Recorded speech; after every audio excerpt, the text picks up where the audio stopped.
Good evening to everyone. Good evening, sir. Omkar, sir.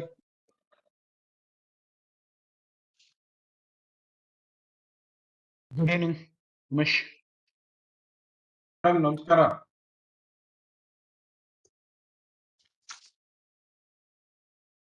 Hello Madam join ಆದಂಗಿಲ್ಲ sir. He has not yet joined, sir. Join ಆಗಿದ್ದಾರೆ TTHDRS Sudha madam. Oh, TTH ಅವ್ರದ್ದು sir. Sorry, sir. Good evening ಎಲ್ಲರಿಗೂ welcome for this second international online workshop. First of all, welcome to Dr. Anant S. Naik, who is going to deliver the talk today. Welcome to you, Dr. Anant. Dr. Omkar, welcome. Dr. Sudha Madam, welcome. Thank you. And senior faculty have joined, Dr. Abhishek, then Dr. Girija, Dr. Mithun Lal, Dr. Palingam, Dr. Mohsin Taj, and all the participants. Welcome to this webinar series, second day of the second international webinar series. Now we have with us Dr. Anant S. Naik. He is the assistant professor in physics at the prestigious Regional Institute of Education, NCRT, Ajmer. And before actually going for his talk, let me give a brief overview of his academic achievements. Dr. Anant has completed his physics, MSc in physics with first rank, later completed his PhD and then NET. He has more than 7 years of teaching experience, 2 years as PG teacher, PG professor, and 5 years as UG professor. He has published many research papers in national and international journals of repute, and also presented papers in international conferences and national conferences. His special area of interest is quantum information. His PhD thesis was on theoretical analysis of entropic separability criterion using generalized Q condition entropies. It's a matter of pride to state that he has done his PhD under the guidance of Dr. Sudha Madam, who has joined this meeting. And his academic achievements include his he is a recipient of Inspire Fellowship, both at JRF and SRF from the Department of Science and Technology, Government of India.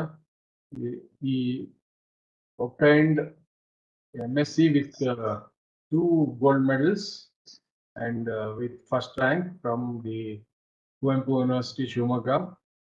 And he also won first prize in special lecture series for PG physics students at Kuvempu University.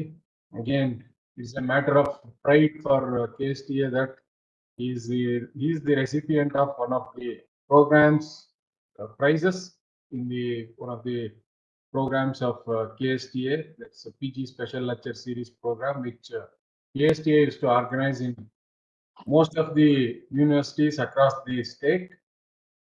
And he is also a topper in 3 credit 12-week course on classical mechanics in 2022 by NPTEL online certification. He has won 4th prize in test conducted during the workshop on quantum mechanics and its applications by JIIT Noida, New Delhi. And he is also a good sports person. He has represented Kuvempu University in the South Zone Inter-University Cricket Tournament held in Chennai. And he is also a certificate holder of NCC B with A grade. And his team has won first, intercollegiate cricket tournament held in KCA grounds, Shumaga. And second, before that, in 2008, His team also had won second prize in intercollegiate cricket tournament. We have a good academician and also a sports person in Dr. Anant Nayak. Dr. Anant will be delivering a talk on characterization of quantum entanglement using entropic criteria. With this very brief introduction, I request Dr. Anant to take over and deliver his talk. Over to you, Dr. Anant. Uh, Thank you, Ramesh sir, for your introduction. I thought I have sent you a wrong CV. I would have not sent all those things. Okay. Good evening to all. All these things. No, okay. Respected Ramesh sir, Chairperson Usha ma'am, Sudha ma'am, and members of Quantum Technology Group, and my dear participants, I am going to give a presentation on characterization of entanglement using entropy criteria today. And a few of my friends, a few of my students who are actually interested in knowing basics of quantum computing, and therefore suddenly I have prepared a small presentation on that. Um, Now itself, I have actually prepared this one, but I think I will share this presentation first, and then I hope my screen is visible. Yes, sir. Yes, sir. Okay, one moment. Okay, what's this one? Okay, wait a moment. Wait a moment. I just want to share one more PPT over here.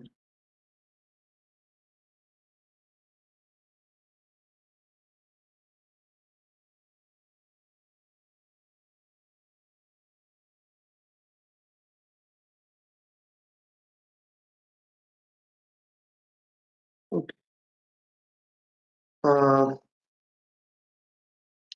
I'm just comparing the quantum computing with the classical computing. It is purely for the students who are very new to this quantum information field. Let me introduce the main difference between classical computing and quantum computing at the first point. We know that classical computing uses bits for information processing and storage, and quantum computing uses something called as qubits, which are nothing but unit vectors in complex Hilbert space. I hope those who are actually following this webinar series, they might have actually observed all these things, but it is only for my students. And this qubits actually has this kind of superposition state where this alpha and betas are the complex uh, numbers, which are nothing but the probability amplitudes. Just a moment. Okay.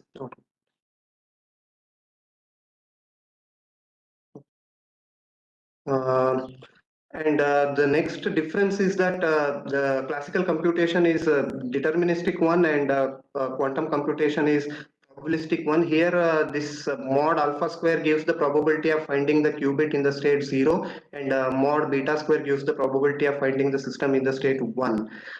And the next basic difference is that classical computing uses classical gates like NOT gate, and quantum computation actually utilizes any unitary operator like Pauli X gate. And the linear algebra is the main mathematics which involves in quantum computing phenomena, and Boolean algebra is there in classical computing. Here, I just want to share that applying any operator or any gate to a qubit is nothing but multiplying a matrix corresponding to that operator, and these are all traceless matrices. Okay, unitary traceless matrices. For example, this X gate actually flips this qubit 0 to 1 and 1 to 0. In general, if I apply X gate on any qubit state, then it will actually do this. This will perform this operation. It flips 0 to 1 and 1 to 0. Okay, and then the major difference is that classical computing is irreversible one, whereas quantum computation, because of its unitary nature, it is a it is a reversible computing. And the next difference is that if I increase one bit in classical computing, the processing speed linearly increases in classical computing, whereas in quantum computing, there we will see a exponential growth in processing speed. And with this, I just want to give few notations related to quantum computing, where we call this zero as get vector in a bracket Dirac bracket notation, where these are equivalent to orthogonal unit vectors which we study in vector algebra.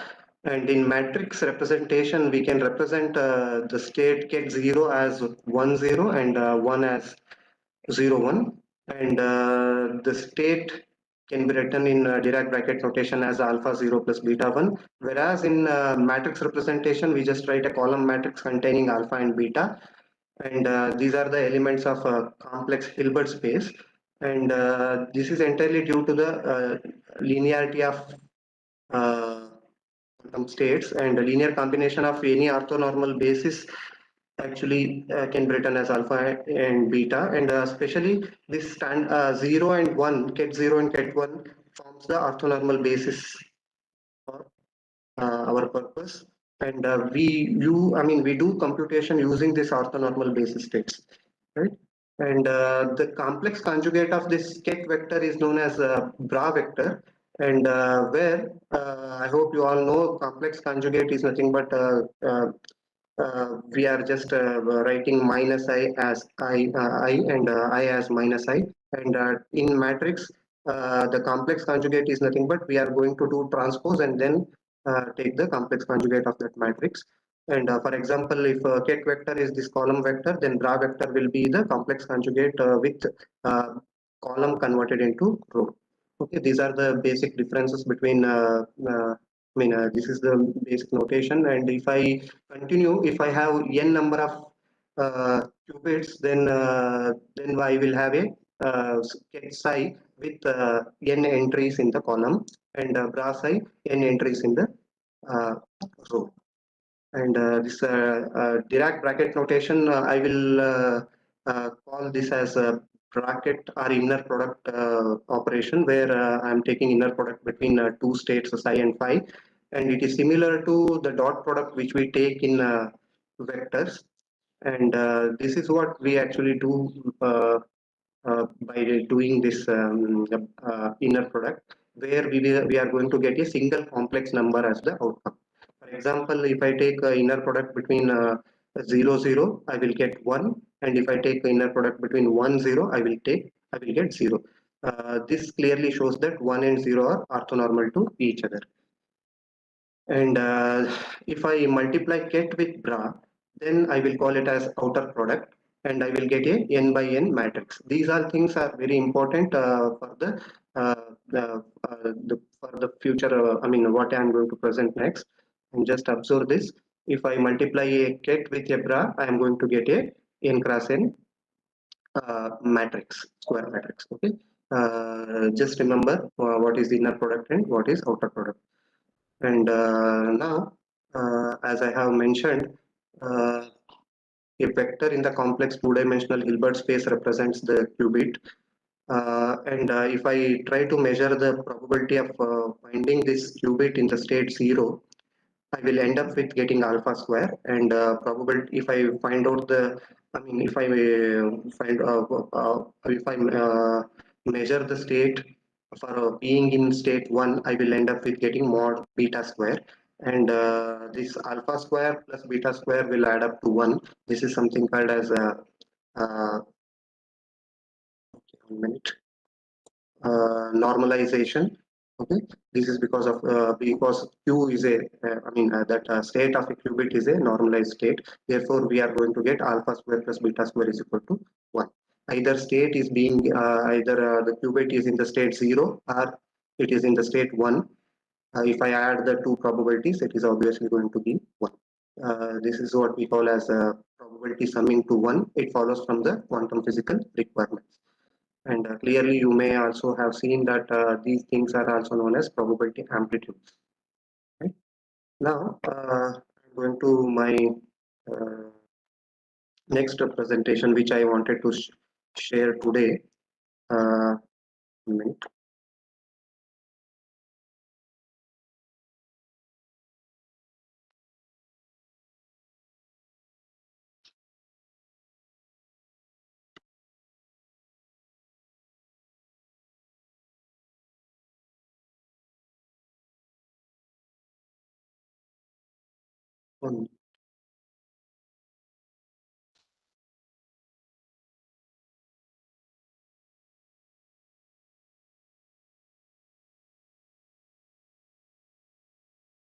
It is taking time.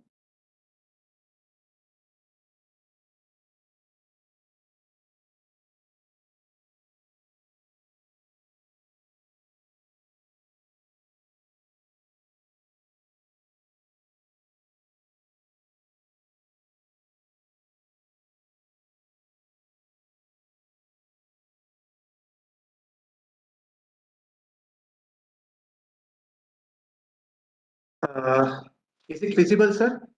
I'm actually presenting the sheet presentation and characterization of entanglement. Visible, sir. Okay, thank you. Thank you.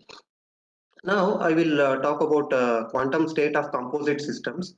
Composite system, actually there are two types of composites. There may be two types, that is a pure composite system and mixed composite system. What do you mean by pure? Pure is nothing but it is a state which has a definite wave function representation. And for example, I can have a pure state of 3 qubits, which are here 3 entries represents there are 3 parties.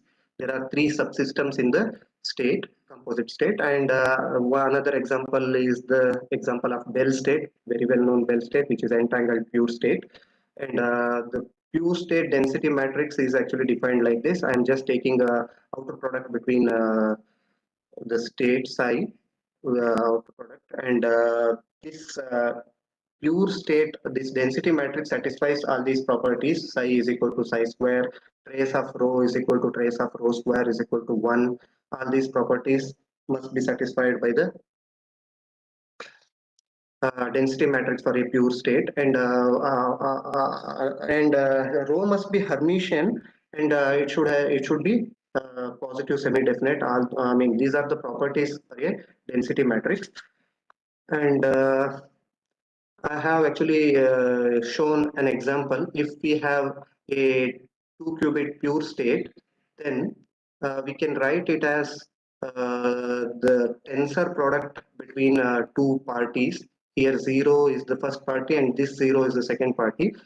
And in matrix representation, I'm going to do this tensor product, and you can see that the composite state of both system, that is psi AB, is a 4x1 matrix, and individual states are 2x1 matrices, right? Column matrices. And now, if I construct the density matrix using that state, I will get this type of matrix representation for a pure state, where you can clearly observe that in a pure state density matrix, we have only one entry in the diagonal of this matrix. So this diagonal contains only one non-zero eigenvalue. Okay, this is one of the characteristic of density matrix of pure state.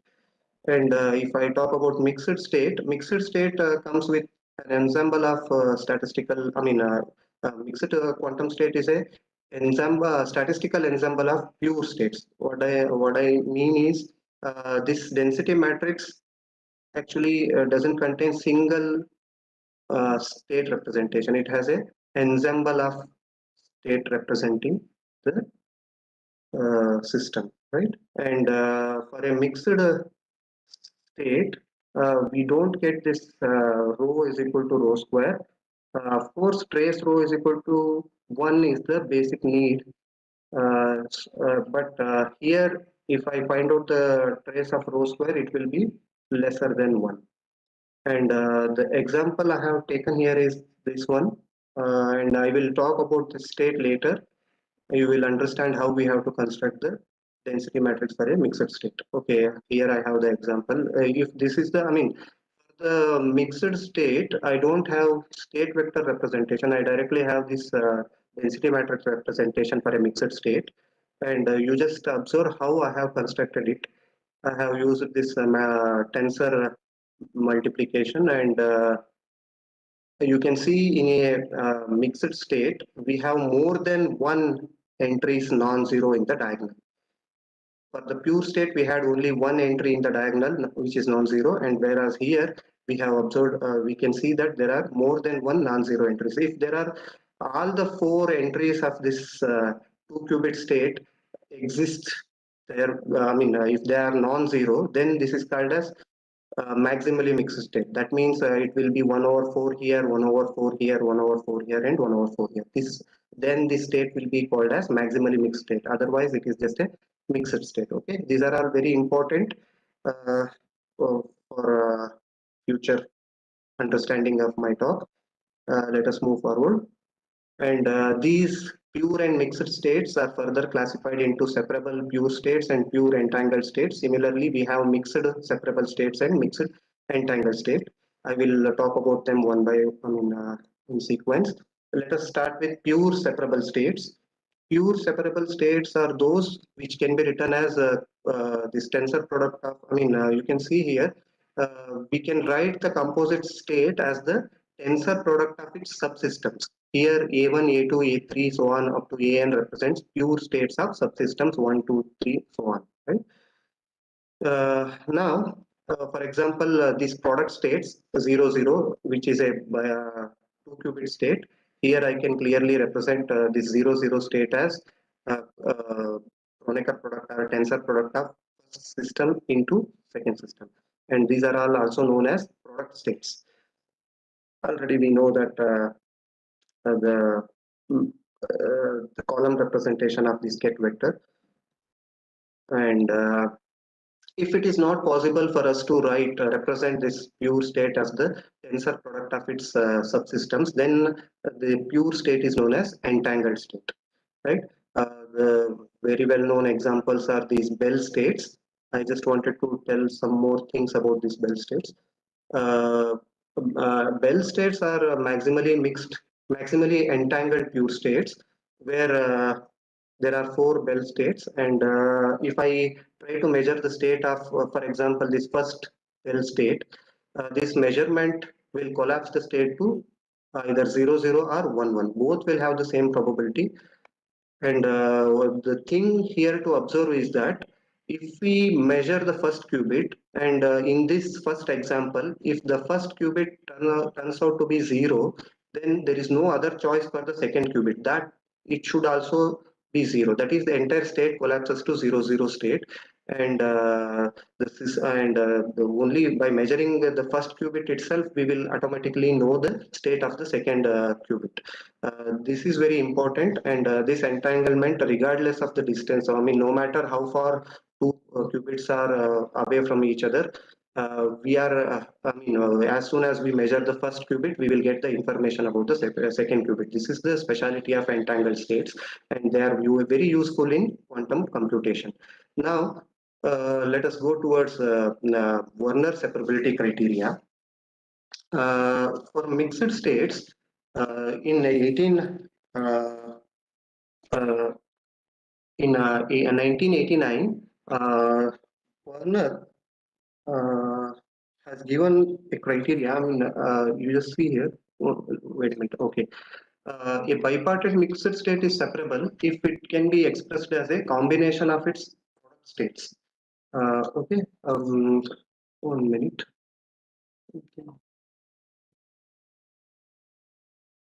Okay, a bipartite mixed state. If we are able to represent it as a convex combination of product state, then this mixed state is known as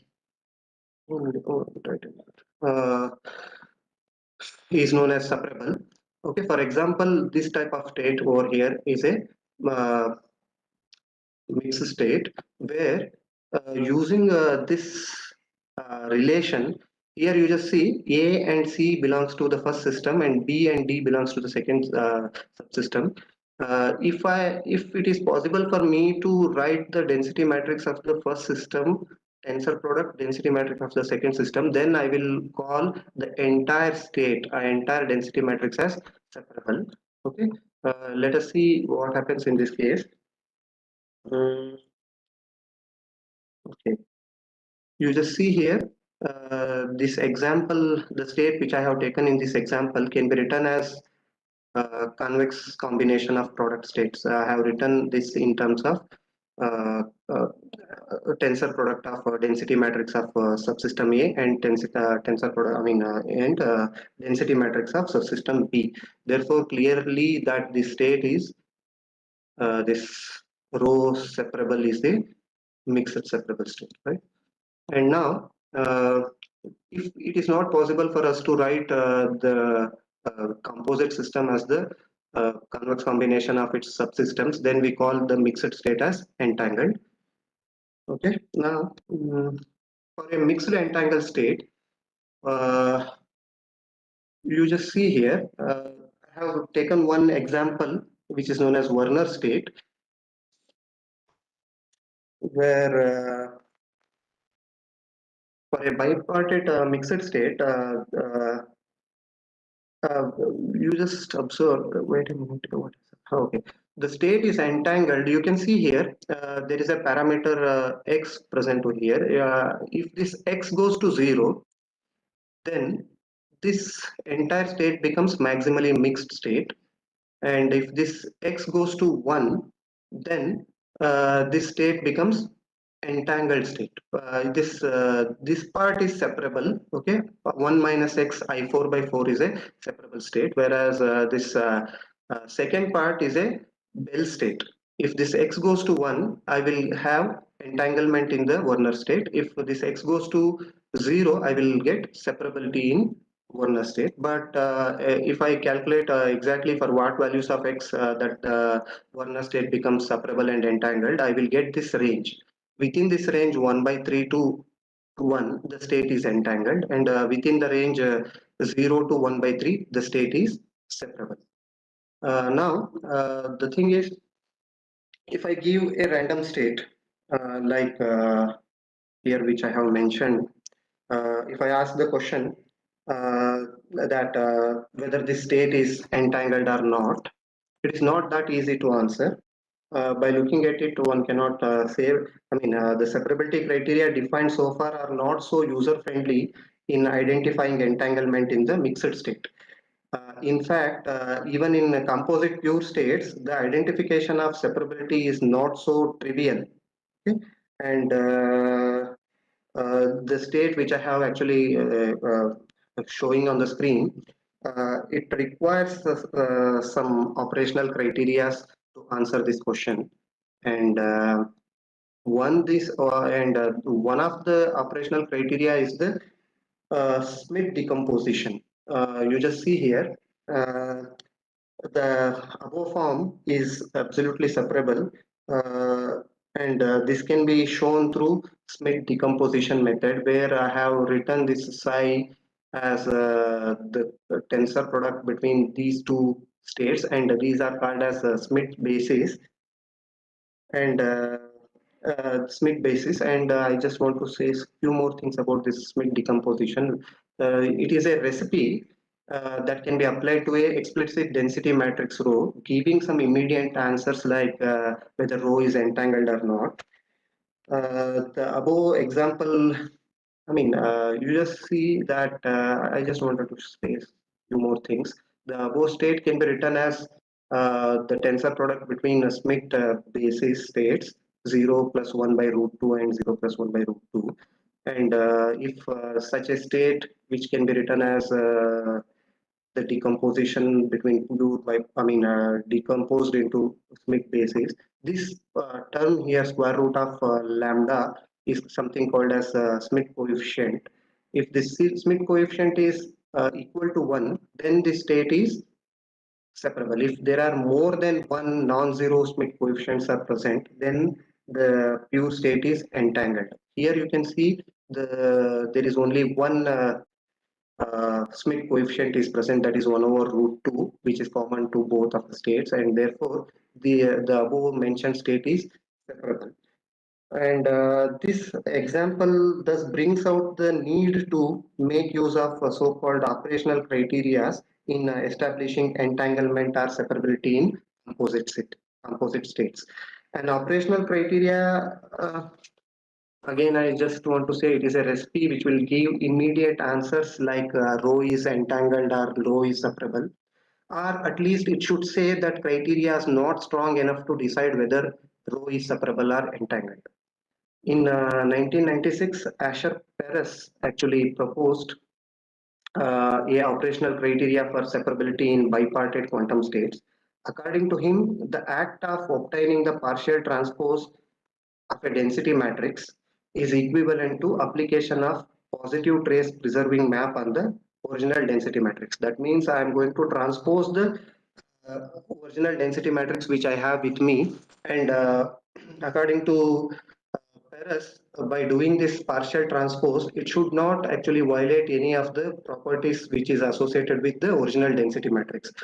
If it violates, then the state becomes, state becomes entangled. That is known as a Perez partial transpose criteria. It clearly states that eigenvalues of the partially transposed density matrix are non-negative for separable bipartite state. If it becomes negative, then definitely the state is entangled. Partial transpose, I just want to share a few things about partial transpose. Here, this TA on the top of a density matrix rho AB represents, I am going to transpose this density matrix, composite density matrix rho AB, right? Partial transpose means I'm just look at here. Uh, if my density matrix contains such suffix here, m and n represents suffix corresponding to the first subsystem of the composite system, and mu and nu represents the indices corresponding to the second subsystem. By doing partial transpose, if I apply partial transpose operator on the first subsystem, then I have to replace this m with n. These are the rows. M represents the row corresponding to first qubit, and n represents the column corresponding to first qubit. If I interchange them, then I will call it as partial transpose. I hope you all know how we are going to do the transpose. Transpose is nothing but we are interchanging rows into columns. In partial transpose, we are going to only interchange the rows and columns of one of the subsystems of the composite system. And Perez's idea is that even after applying such a operation, the density matrix should not lose its positivity. If it loses, then it becomes entangled. I have written over here. If this is the density matrix, these are the entries. It is a 2-qubit density matrix, 4 by 4 matrix. If I apply the transpose operation on this row AB, you can see the elements which is present in this block will be interchanged with the elements present over here. In that way, we will actually perform the partial transpose. And I have given one example over here. If we check this state, this row is equal to half into inner outer product between 0, 0 plus 1, 1. If I construct the density matrix for such a state, you can see only elements in the diagonal actually present over here. No matter we transpose this density matrix partially or fully, there will be no change in the eigenvalues of the density matrix. That means eigenvalues are going to remain positive only. Therefore, clearly this state here is a separable state. If any one of the eigenvalue goes to negative, then this state is a entangled state, right? Now, after this, I have already explained this. Partial name itself implies that we are only transposing a part of the state, and trace must be preserved in the transposition of such a matrix. Trace should not change, right? And uh, Hordesky and et al. In the same year, that is in 1989, showed that this PPT, I will call Peres partial transpose criteria as PPT criteria, has showed that this PPT criteria forms a necessary and sufficient condition for any 2x2 or 2x3 dimensional systems. That is any qubit system or any system with one qubit and one qubit system. This implies that if the partial transpose of a qubit system or a qubit system are non-negative definite, and then the states are non-entangled or separable. And this combined criteria is called as Peres-Hedrusky criteria, and it is very useful in deciding whether a quantum system is separable or not. In higher dimensions, uh, in higher dimension, the negativity under partial transpose is only a sufficient criteria. We cannot, I mean, for only for 2x2 and 2x3 systems, the PPT criteria is necessary and sufficient criteria. That means if we have negative eigenvalues, definitely this 2x2 or 2x3 system is entangled. But in the higher dimensions, it is not so true. It is only a in the higher dimension, it is only a necessary condition, a sufficient condition. Sorry, and that is there exists some entangled states with positive partial transpose. I hope you understood now. In 2x2 and 2x3 systems, if this transpose, the negativity in the partial transpose matrix directly represents the entanglement, whereas in higher dimensions, for example, 3x3, 2 qubit systems, we may have entangled systems with partial transpose, I mean, a positive partial transpose density matrix. Therefore, it is only a sufficient condition. Okay, that means there is, I mean, there is exists entangled states with positive partial transpose, and these states with positive partial transpose are referred as bound entangled states. I will give one example of such bound entangled state at the end of my talk. And using this Peres partial transpose or PPT criteria, G. Vidal and R.F. Werner came up with a computable measure for entanglement, which is based on the trace norm of the partial transpose. And this trace norm is a very good tool in deciding whether a given state is entangled or not. You just see over here. The trace norm of any operator A is defined like this. For example, a trace norm of a partially transposed density matrix is represented like this. And here lambda i's are the eigenvalues of rho AB. And it is nothing but, I mean, if I take the trace of this, I must get 1 as my answer, and this is nothing but sum of all the eigenvalues of this matrix, but eigenvalues may be positive or negative. And if I use this logic, I will come up with the equation that trace norm of a density matrix is equal to 1 plus sum of all the eigenvalues. And this sum of all negative eigenvalues is given a name as, I mean, it is called as negativity. Clearly, we can show that negativity is equal to trace norm minus 1 by 2. And this is a very good operational criteria. If this negativity goes to 0, the state is separable. And if this negativity is greater than 0, we can say that state is entangled. Now, after this, we will move towards some more criteria of detecting entanglement. And this I will start with Shannon entropy. In classical information theory, the uncertainty associated with the values that a random variable x can take is actually given by Shannon entropy.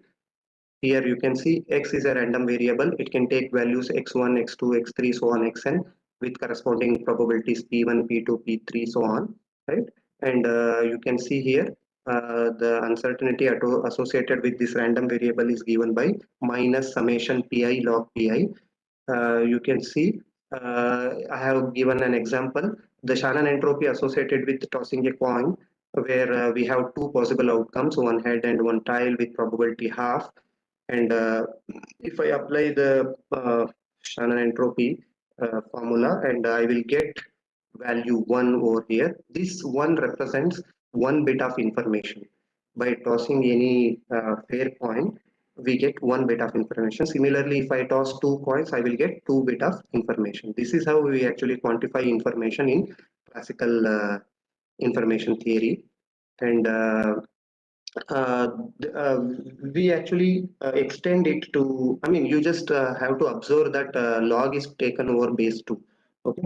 The quantum version of this Shannon entropy is the so-called Neumann entropy, which actually quantifies the uncertainty associated with a density matrix. Here we have displaced the density operator with probability distribution of the random variable.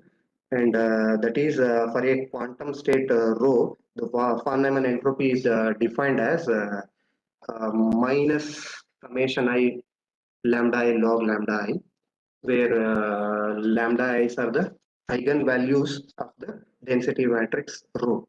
Lambda i's are the eigenvalues of the density matrix rho, and the entropy of a maximally mixed qubit is defined like this. That is, if I have a maximally mixed qubit density matrix, the amount of information that is stored in that state is given by log d. You can see here. I hope you all remember what is maximally mixed state. Maximally mixed state contains only diagonal elements which has a value 1 by 4, 1 by 4, 1 by 4, and 1 by 4 for a 2 qubit system. And if it is a uh, qubit system, I have 1 by d, 1 by d kind of diagonal, and therefore I will get log d to the base, I mean log base 2 of d as my von Neumann entropy. For a maximally mixed qubit, this d is equal to 2, and it will give 1 bit of information, right? And further, I can this concept is very useful for evaluating the entropy of any given state. For instance, the completely mixed state, uh, we have this log d as our amount of information. I will make use of this von Neumann entropy to measure, to characterize the entanglement present in any composite state. Uh, just wait for a while.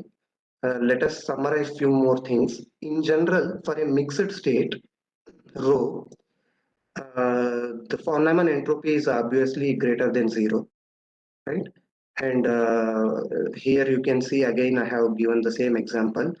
For such a state over here, we have two eigenvalues, and if I find out the von Neumann entropy associated with this density matrix, I am going to get value which is greater than 0. But for a pure state, for example, which we have actually observed in the previous slides, this is a pure state over here. If I construct the density matrix corresponding to the pure state, you can see there is only one entry present in the entire diagonal. And clearly, if I have only one element, the von Neumann entropy is only this much, log to the base 2 1, and log 1 base 2 is nothing but 0. That means for a pure state, there is no, I mean, in a pure state, there is no uncertainty associated with it. And as the state becomes maximally mixed, we will have maximum amount of information associated with that. This is very important from the point of view of quantum information. And let us move forward. We can exploit this von Neumann entropy condition for defining its conditional form. We have conditional entropy in classical information also, and similar to that, we can define conditional entropy for quantum von Neumann entropy. And one can clearly observe here that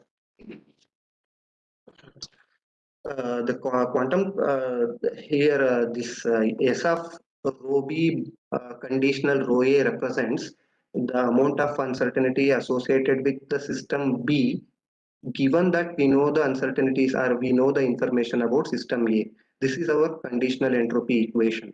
Okay, this is the joint entropy of the entire system, and this is the entropy associated with S of rho A is the entropy associated with the subsystem A. Similarly, we can define conditional entropy for subsystem A provided we know information about subsystem B. And here for a pure bipartite separable state, we already know that it can be written as a tensor product of its subsystems.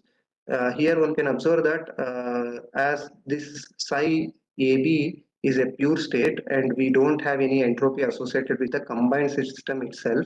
And also you can see the subsystem of this combined system is also Q, and therefore the entropy associated with or uncertainty associated with subsystem A is equal to 0, and entropy associated with subsystem B is also equal to 0. Thus, clearly for a pure separable state, the conditional entropy is entirely 0. Okay, and if for any state, if you find that the conditional entropy going towards 0, that clearly indicates that the state itself is separable, right?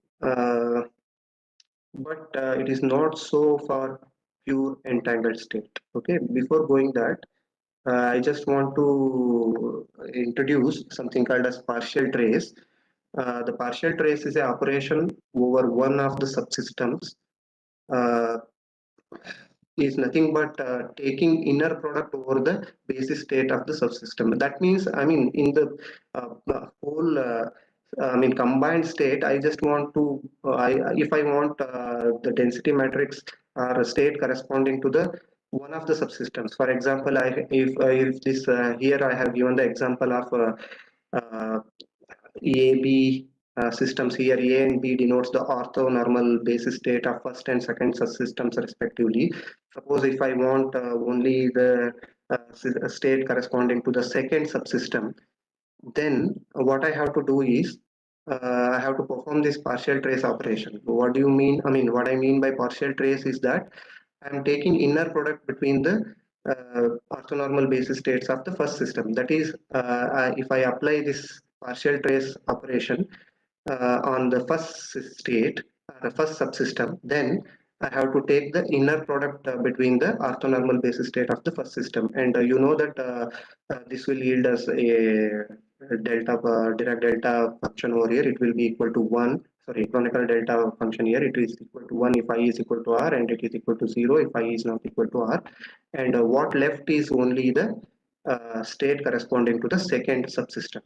Okay, and clear. I mean, in oversimplified words, I can say that from a composite system, if I want a state of if I want the state of one of the subsystems, I have to trace out the other, and that tracing out is known as partial trace, and that is done by taking inner product between the orthonormal basis of any of the subsystem which we want to trace out. Okay, and for example, in a 2-qubit system, this is the density matrix corresponding to the 2-qubit system. Here you can see that if I want to trace the second subsystem, I have to flip the, I mean, I have to take the inner product between the second entries in the suffix here. Here you can see 0 is in the row and 1 is in the column for the second subsystem. If I take the inner product, this will go to 0. Okay, and similarly, wherever there is 0 and 1 in the second subsystem, if I take the inner product, these terms will vanish, and what I get is a 2 cross 2 matrix, which is nothing but the density matrix corresponding to system 1. Similarly, if I perform a trace on or a partial trace on first subsystem, I will left with density matrix corresponding to the second subsystem. This is very important to know at this point, because we are I'm taking few examples of applying this conditional entropy on some pure bipartite entangled states. For example, I have taken the example of density matrix corresponding to a Bell state. Okay, and here for a pure state, that is this rho AB is a pure state here. Composite state itself is pure, and therefore the entropy associated with this is equal to 0, or information content of this row AB is equal to 0. And if I try to find out the conditional entropy, that is entropy associated with system B, or information associated with system A, then I have to partially trace the matrix, and if I want row B, that is if I want the density matrix corresponding to subsystem B, I will trace out the first subsystem, and I will be left with I2 by 2. That is nothing but this type of a identity matrix divided by 2 kind of thing is actually now representing the subsystem B. One has to at this point observe that Bell state is a maximally entangled state. For such a maximally entangled state, always subsystem density matrix are maximally mixed. And for such a maximally mixed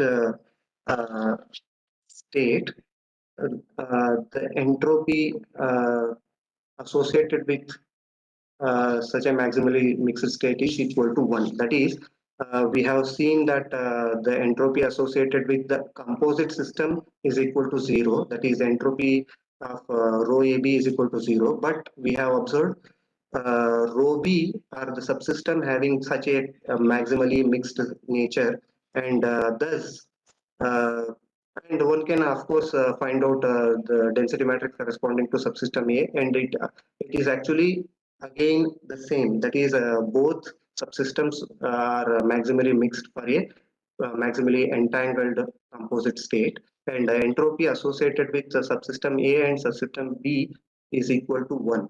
That means this conditional entropy now becomes negative. You just see here, we have observed that the composite state entropy is equal to 0, and since this subsystem B is maximally mixed, and the value of the uncertainty associated with this state is equal to 1, we can clearly observe the conditional entropy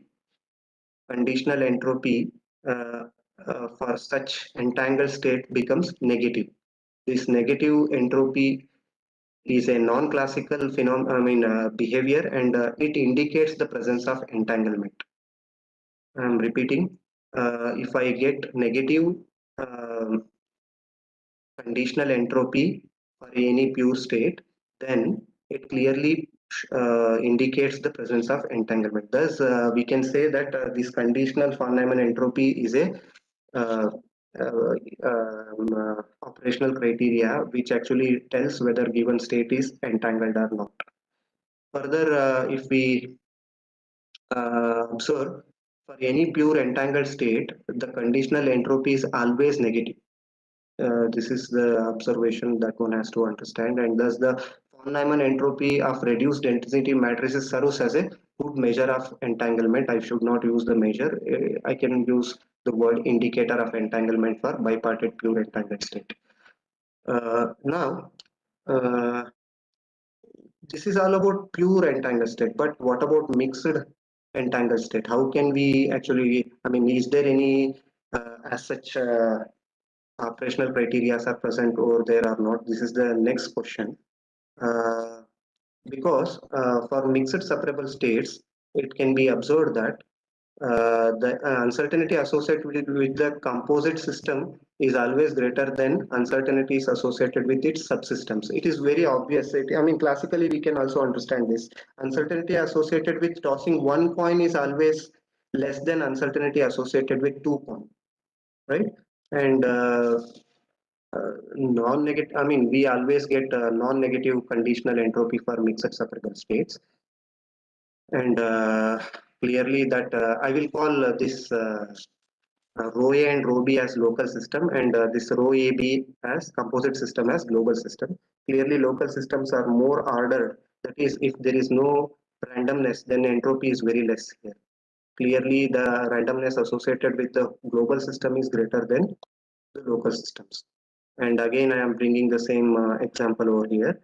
Here, you can see the state itself has some entropy associated with it, and its subsystems will have lesser entropy compared to its global system. Now, one more thing. for mixed entangled states, this condition is only a sufficient condition. That means there may be entangled states having positive conditional entropies.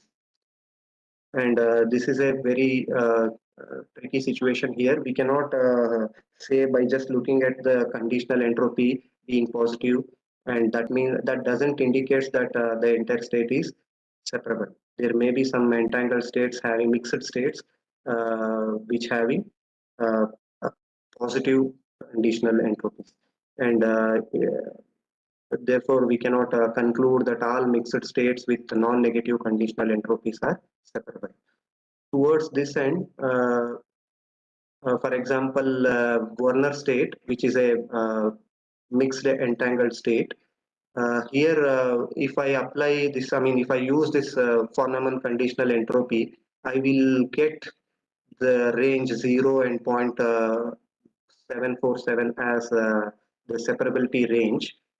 But we know that Paris PPT criteria is a necessary and sufficient condition for any 2x2 system where this Bell state is a 2-qubit state, and Paris criteria will be a sufficient and necessary criteria. If I use that criteria, I will get this as my separability range.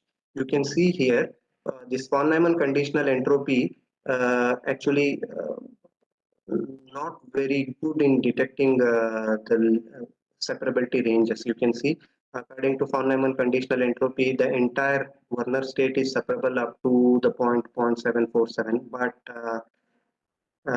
PPT criteria, which is a necessary and sufficient criteria, which tells that only within this range the state is separable, and further the state is entangled. That means there is a need for better entropic criteria to detect entanglement in mixed Werner states. Towards this end, and also I just wanted to say there are few states like isospectral states. I am giving two examples over here. One being entangled and other being separable. Both will have same set of eigenvalues. This rho AB here, the first one is entangled and the second one is separable, and but both of them will have same set of non-zero eigenvalues, and any spectral criteria, I mean any entropic criteria which depends on the eigenvalues of the composite system cannot actually bifurcate, cannot detect entanglement in such states. I mean, using if I use von Neumann conditional entropy for the entangled state, then also, I mean, it gives value 0, and it will not actually show the presence of entanglement in the state. I mean, I have mentioned that this conditional entropy should be negative for entangled state, but here in the example which I have mentioned over here, I mean, both of these states will have same set of eigenvalues, and our von Neumann entropy is unable to detect entanglement present in this state.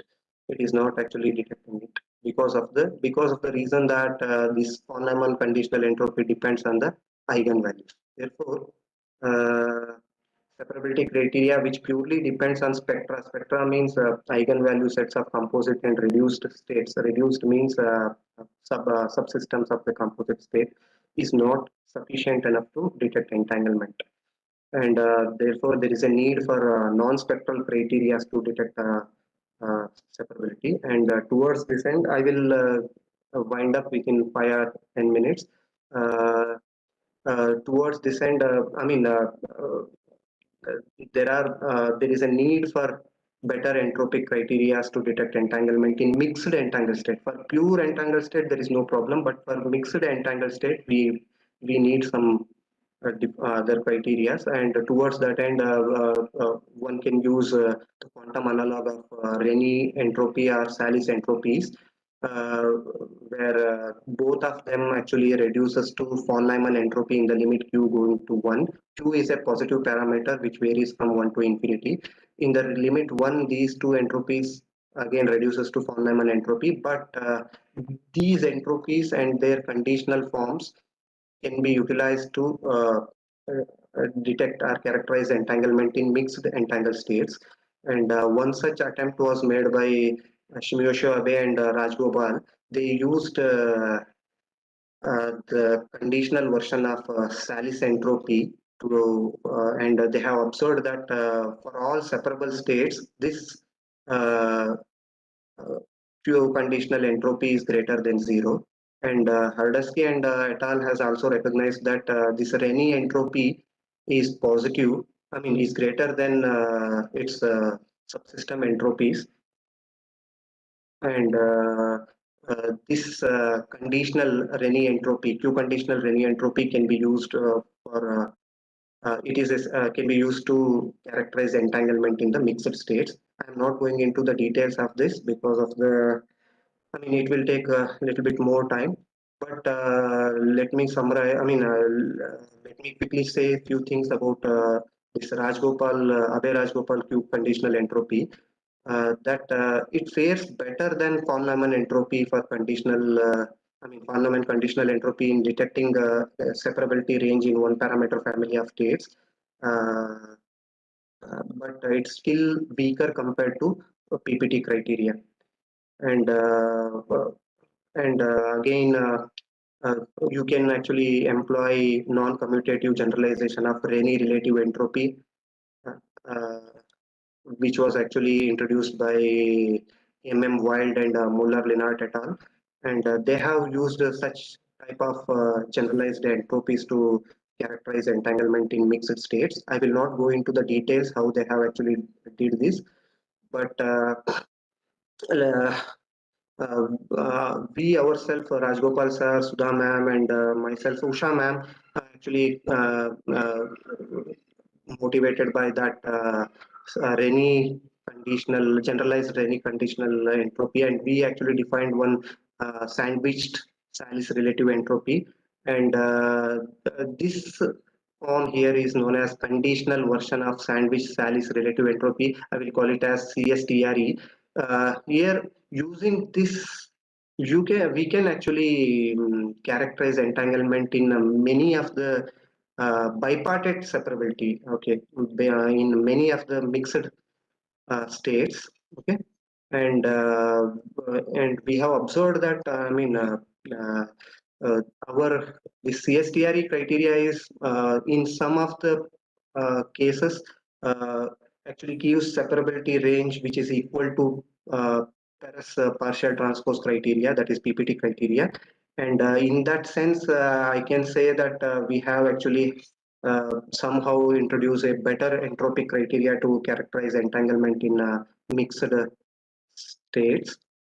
Okay, and we have also actually it was actually by Sudha ma'am or Usha ma'am. They have actually proved that negative values of this CSTRE necessarily imply entanglement in the state rho AB. That means if I calculate this thing and if it becomes negative, then clearly the state rho AB here is entangled. Okay, the word sandwich to use here is because that the entire state is sandwiched between the subsystem rho B or subsystem rho A, and this is a better entropic criteria than Abe Rajgopal or von Neumann conditional entropy criteria. And one of the observation that we have made is uh, this using this CSTRE criteria, we can actually we can actually detect entanglement present in this row AB. If I calculate and plot this CSTRE, we can see for the values above, for the values of Q greater than 1, this CSTRE is getting negative values. This clearly shows that this state rho AB is entangled. And thus, we can say that the CSTRE criteria is successful in identifying entanglement in isospectral state. Therefore, we can say that it is a non-spectral criteria. CSTRE criteria is a non-spectral criteria. I can say that. And using that, we have actually attempted to uh, characterize entanglement in something called as bound entangled states, which have positive partial transpose. I mean, bound entangled states are those states which have positive partial transpose. Initially, I have actually in the previous slide I have mentioned that there are entangled states which will show positive partial transpose in higher dimensions, right? Positive partial transpose, I mean, Peres-Sadrowski criteria is only sufficient and necessary criteria for 2x2 and 2x3 systems. So if we go beyond that, there may be states which will show positive partial transpose, and such states are known as bond entangled states. And it has been observed by Nielsen and Kemp that quantum witnesses constructed using spectral criteria cannot identify entanglement in such bound entangled states. And somehow we are excited that we are able to characterize entanglement in isospectral state. We thought we can use our CSTRE criteria to detect entanglement in bound state, and we have applied our CSTRE for several bound entangled states, such as Smolin state, which is defined over here. And what we have observed is that our CSTRE is not getting negative values. That means CSTRE is also positive. And we actually, I mean, our CSTRE fails to detect entanglement in the bound entangled state. I think it is still open for everyone to have, to introduce some entropic criteria which can detect entanglement in bound entangled state. This is still open for research. With this, I just want to summarize what we have studied today or what we have observed today. We have actually addressed about, I mean, we have observed pure and mixed composite systems, both separable and entangled, and have actually introduced, I mean, I have gone through this Werner separability criteria. Later, we discussed about, we have observed few operational criteria which can, which actually tells whether the state is entangled or not. And Smith decomposition is one such for pure bipartite states. And I have already said if it is possible for us to decompose the state into Smith basis, and the Smith coefficient associated with that Smith basis is equal to 1, then we will call the bipartite state as separable. If Smith coefficients more than one Smith coefficients are non-zero, then we call the state as entangled.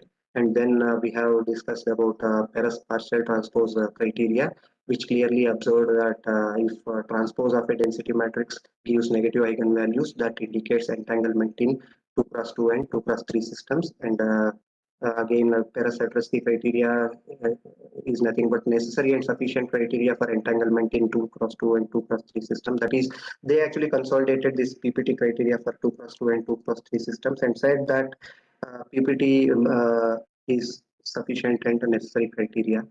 And then we have actually discussed about the trace norm, and we have defined, I have defined, we have observed negativity. If negativity of a, if negativity, if negativity goes to 0, the state is separable. If the negativity doesn't goes to 0, then the state is entangled. We have to calculate the trace norm, and then we have to calculate the negativity. And depending on the value of negativity, we can say how much the state is entangled or not. And then we have discussed about von Neumann conditional entropy as a criteria to tell whether given state is conditional or not. And quickly, I have actually brushed up Abhay-Rajgopal Q conditional entropy. I think the time is not sufficient to explain what Abhay-Rajgopal Q conditional entropy, how Abhay-Rajgopal Q conditional entropy works. And also CSTRE also requires much, a little bit more time. But I hope this is enough for the day. I would like to thank Karnataka State Science and Technology group for providing me the opportunity, and especially I would like to thank Sudha ma'am and Usha ma'am. Without them, I may not be here. And that's all, sir. Thank you very much. With this, I am stopping. Thank you very much, Dr. Anand. Indeed, it was a very informative and insightful talk. You write from basics of quantum computing, then difference between classical and quantum computing. Spoke also about pure and separable entangled states, operational criteria. In your talk on characterization of quantum entanglement using this topic, I'm sure the students who have joined this webinar are very benefited by that. Now we have with us senior professors and scientists. Now Usha madam is there with us. Thank you madam for your comments. Madam. Madam, you are muted. Okay, I just wanted that Dr. Ananta Nayak has presented kind of a lecture on the entangled systems and kind of what goes in as details, basically. But essentially speaking, historically, one looks at what is classical and what is quantum is not in physics terms, but also from probability theory. So I want to emphasize that how classical probability theory changes over when it comes to what is probabilities generated through quantum systems. So when we look at it, there are a lot of differences, and that is what leads to what are called as Bell's inequalities. That is what leads to several kind of counterintuitive features, and that's what is the source of what we call as quantum technology today, resources. So this gives specific identification on how quantum probabilities are different from classical probabilities. And in classical probabilities, we do have composite systems. Quantum systems also, we have composite systems. But the composite systems in quantum case, the whole is more ordered than its subsystem. This is never found in classical systems. Taking that as a clue, how we can see it in different aspects. So that is what has been explored by Ananta today. So that gives a very good exercise if one takes simple examples and try to gain confidence in it. So that's what is what I want to say. It's a very interesting historical journey as such, how classical and quantum probability theories change. So this is one such great example, whatever he has talked today. Thank you very much, madam, for your comments. Now we have with us Dr. Sudha, madam, the proud guide of Dr. Anant. Over to you, madam, for your comments. Sudha, madam. Hello. I think she's not able to hear. Yeah, okay. Now we have with us Dr. Omkar. Dr. Omkar. And Dr. Yes, Karthik. sir. Dr. Yeah. Omkar, for your comments. Nothing, sir. It was a very good talk, very easy to follow. Thanks to Anand. Thank you, Anand. Thank you. Dr. Akshata. Dr. Akshata and Dr. Karthik are here with us. Sir, I would like to congratulate Anant actually for a very nice talk, and the slides were very organized. So it was a nice journey for me to see all the work that I have been associated with, all their works in one shot actually. Usha ma'am, Sudha ma'am, Horodeskis, everyone. It was like very, very nice for me. Thank you, Anant. Thanks. Now, Dr. Srinath sir. Sir, good evening, Madam Usha and Sudha and Anant. It was really a reflexive treatment of quantum physics, which we used to hear in classroom by Dr. Usha. I know how Anant has been trained or built is reflected in today's presentation. Just for the benefit of understanding those who are excellent in mathematics and who has a deep interest in physics, definitely those students or professors who are listening can become a research scientist like Ananta is what I understand. That is what I was, my mind was going through when I was going through definition, introduction of bracket, and then cross product, then the what you call tracing, then eigenvalues, then identification of entanglement. How do you identify it? Distinction between separable and entanglement, then different theoretical concepts. I was today introduced about the work of Abhay Rajgopal. I was also trying to go through.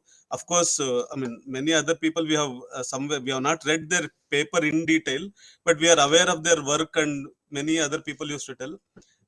Very good that most of our committee members as well as the audience should also read little bit more about Rajgopal and Sudha Usha contribution. And thanks for that referring in the slides. That is the best way of bringing people to the different concept. I would like to congratulate, appreciate. I think somebody used to tease as quantum sisters for both Usha and Sudha. I think it is very well reflected here. People should know it. I may be very younger. I am also student of Dr. Usha. Not to give such comments, I am aware of my comment and review, but still this is the way forum where we should appreciate the efforts and pain also.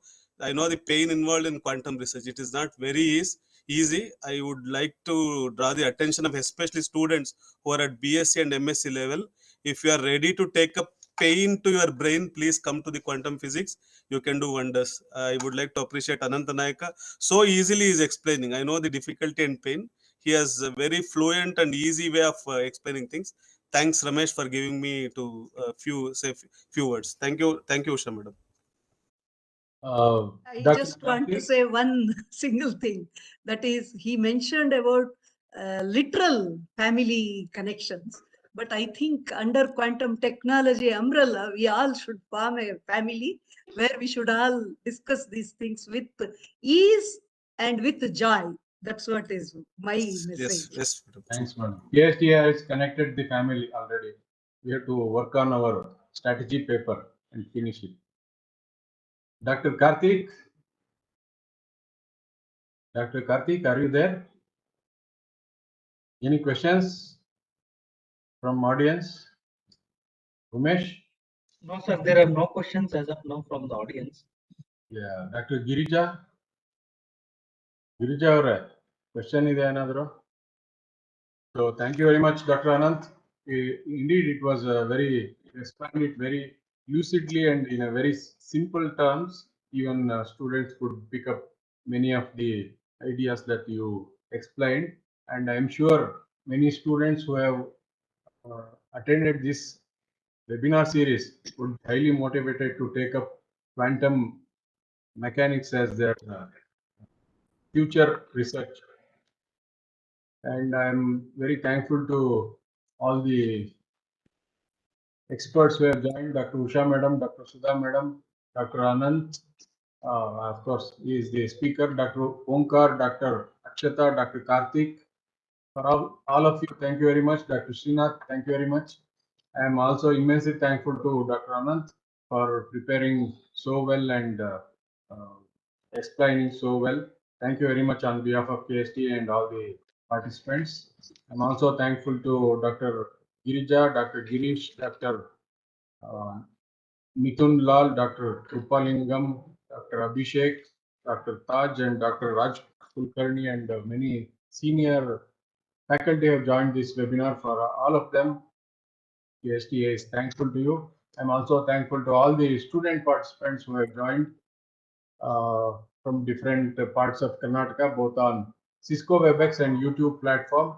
Tomorrow we'll be having a talk by Dr. R. Srikanth, who is Associate Professor, Department of Theoretical Sciences, Purna Prajna Institute of Scientific Research, Bengaluru. He'll be speaking on quantum correlations from weirdness to applications. His talk will begin at 3:30. I request all the participants to join by 3:20 so that we can start the talk right at 3:30 p.m. itself. With this, I'm thankful to all of you and also thankful to my colleagues, Mr. Umesh, Anand, Srinivas.